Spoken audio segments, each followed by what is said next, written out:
Se sorprendía todo el tiempo con cosas que sabíamos sobre su vida. Pero no tenía idea quiénes éramos nosotros, que llegábamos desde el otro lado del mundo para conocerla. 월드와이드 여러분 들으셨죠? 이 월드와이드 세계로 뻗어가는 임수경의 원코리아입니다. 네, 원코리아. 우리 호세 감독님도 아르헨티나에서 들으셨답니다. 제가 밤 시간에 할 때는 낮에 들으셨을 거고요. 낮에 할 때는 밤. 꼭 아르헨티나 한번 꼭 가보고 싶습니다. 꼭 저랑 좀 비슷한 나라인 것 같아요. 제가 좀 약간 청개구리과이기 때문에 항상 반대잖아요. 낮에 이 남들 낮에 하는 일을 저는 밤에 하고요. 밤에 하는 일을 낮에 하거든요.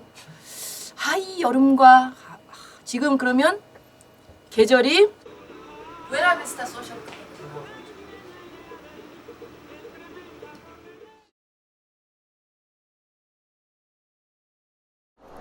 Estamos aquí junto con José Luis García, probablemente uno de los ganadores del Bafisi, todavía no se sabe, pero no es difícil intuir que una película como La Chica del Sur, segunda película de José Luis, antes había sido Cándido López, Los Campos de Batalla, una película notable, sea una de las películas galardonadas. Es muy difícil que no lo sea. Esperemos que así sea además. Muchas gracias. Es la verdad.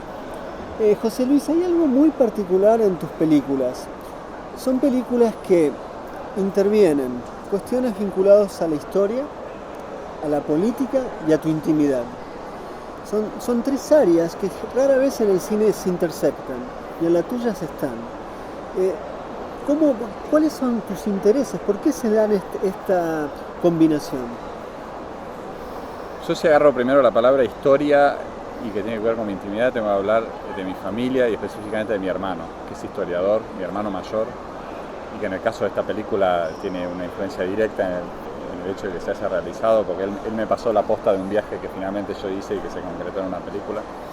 Pero mi hermano historiador y todas sus discusiones, él siendo peronista, con mi padre, fervientemente antiperonista, alimentaron mucho toda mi adolescencia, digamos, ¿no? Y me enriquecieron, ¿no? Ese debate, y a mí siempre por él y por otras cuestiones siempre me atrajo el tema de la historia. Ahora me fui encontrando con personajes, yo creo que también, no sé si de una cierta cosmogonía de un año que pasé de mochilero en México, pero hay un atractivo alrededor de lo no muerto, ¿no? Que tiene que ver con la historia y con los personajes, que yo pensándolos después, tanto Cándido López como el de esta película son como dos no muertos. El tema de la muerte y de los no muertos a mí es un tema que me da mucho vuelta en la cabeza y creo que no es que es algo que me propuse hacer, ahora lo veo que es un punto en común entre las dos películas, ¿no? Personajes que quedaron como flotando en un limbo, en el cual siguió transcurriendo su vida, hicieron un sacrificio estando en ese limbo, y eso es lo que a mí me atrapa de esos personajes y tal vez conecta con algo personal, ¿no? Individual. En tu film La Chica del Sur, que remite a la división de Corea del Norte, Corea del Sur, un viaje que, como vos bien decías, te toca reemplazar a tu hermano en una especie de encuentro juvenil comunista de todos los países del mundo, donde se ve además el fin de una manera de estar en el mundo políticamente hablando. Debe ser una de las pocas películas que se pueden ver y constatar imágenes de Corea del Norte. Eso tiene un valor documental extraordinario. Y la pregunta que te quería hacer es, ¿con cuánto material trabajaste? ¿Cuál fue el concepto de edición? Porque me imagino que debe haber un material extenso y extraordinario. Bueno, el material total que yo traje de ese viaje fueron 24 horas más o menos en VHS.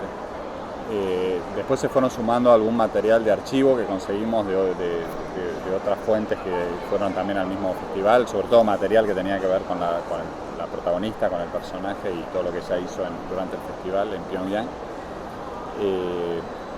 Y es un material que yo, la verdad, paradójicamente, porque lo que se ve hoy de Corea del Norte, uno tiene la sensación que hay un guardia al lado de la cámara vigilando lo que se regraba, pero en ese momento yo sentí una libertad absoluta, esto suena muy paradójico porque es un sistema evidentemente totalitario y represivo, pero en ese momento hubo como un aluvión de 20.000 jóvenes de todo el mundo que llegamos de golpe, creo que ni ellos mismos calculaban eso, ¿no?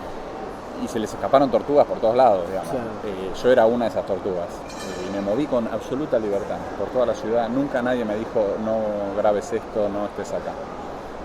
Y creo que de alguna manera el material tiene esa frescura que tal vez después en otros materiales que se ven de Corea del Norte ya se fue perdiendo, porque ellos se fueron poniendo, a medida que la crisis aumentó, se fueron poniendo cada vez más rígidos, ¿no? Y es el material que yo tenía más masticado de alguna manera, porque 2 o 3 veces intenté editarlo realmente en la década del 90 y no le encontraba, había algo que me faltaba evidentemente a mí como persona y faltaba tal vez que después de haber caído en crisis el paradigma de aquel mundo, también entrar en crisis un poco el paradigma de este otro mundo, claro. Cosa que pasó a fines de la década del 2008, 2009. Entonces esa fue una de las razones, más el nacimiento de mi hijo, más haber pasado la barrera de los 40 años, más la necesidad ineludible de cerrar ese material en forma de una película que en determinado momento me impulsaron a hacer lo que faltaba. Vos filmás una chica del sur que traspasa la frontera, una chica que viene de la Corea capitalista a la Corea comunista. Vos la filmás, de algún modo te sorprende, te fascina, y mucho tiempo después la película muestra que la contactás y termina participando en la película, y no solo eso, llega a visitar la Argentina. Este procedimiento vos lo has hecho también en Cándido López, mostrar la película en sí mismo, cómo se va haciendo. Esa es una decisión muy fuerte de puesta en escena. La otra, sin lugar a dudas, es la voz en off. ¿Por qué te gusta trabajar con estos dos procedimientos que provienen de 2 líneas muy distintas de concepción del documental? Yo primero tengo que decir que no hay en ninguno de los 2 casos un a priori teórico. Es decir, yo sinceramente no me considero un teórico, no soy un tipo muy culto a nivel de ver tantas películas. Veo mucho cine, pero no tengo una formación tan teórica. Soy más un director de fotografía y me gusta más la trinchera, ¿no?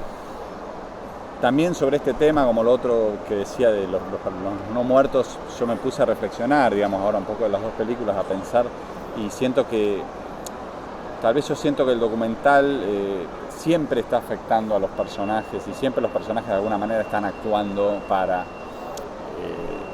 y es muy difícil, igual en este festival vi 2 ejemplos hermosísimos documentales como Papirosen y El etnógrafo, que realmente tienen una calidad y una sensibilidad de mirada muy particular, pero yo siento que hay una mezcla entre el objeto y el tema, pero fundamentalmente los seres humanos sobre los que uno impacta con una cámara, con un micrófono, y el hecho de estar haciendo. Entonces, de alguna manera, no sé si es que yo necesito blanquear eso.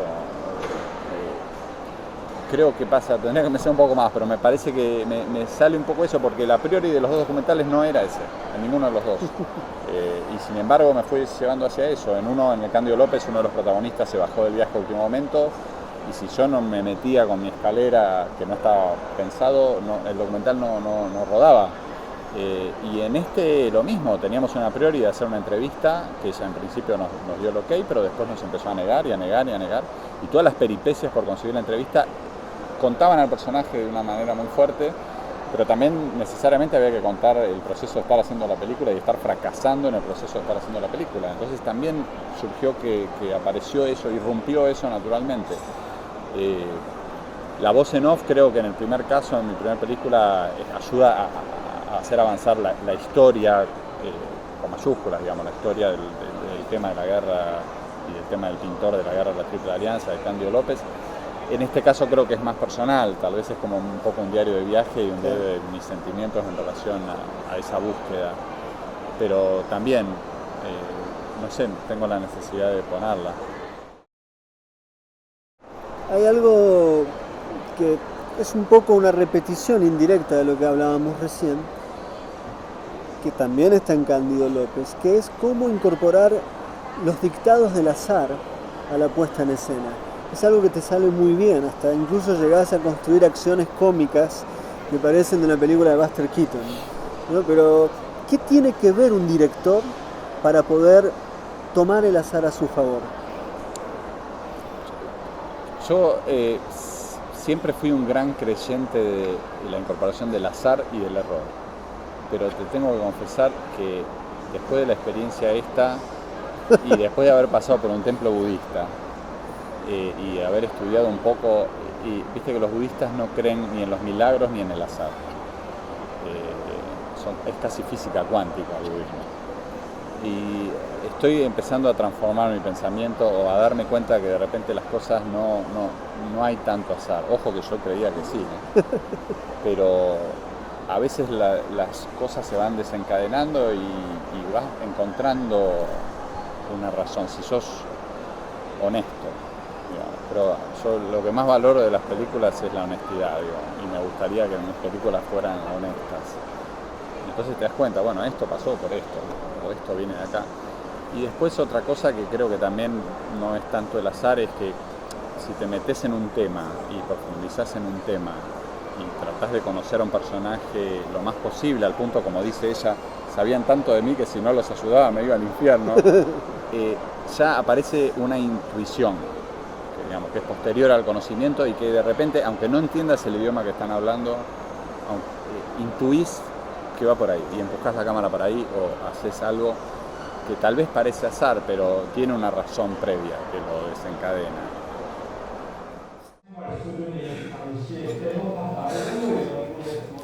I really need some private arena in my life.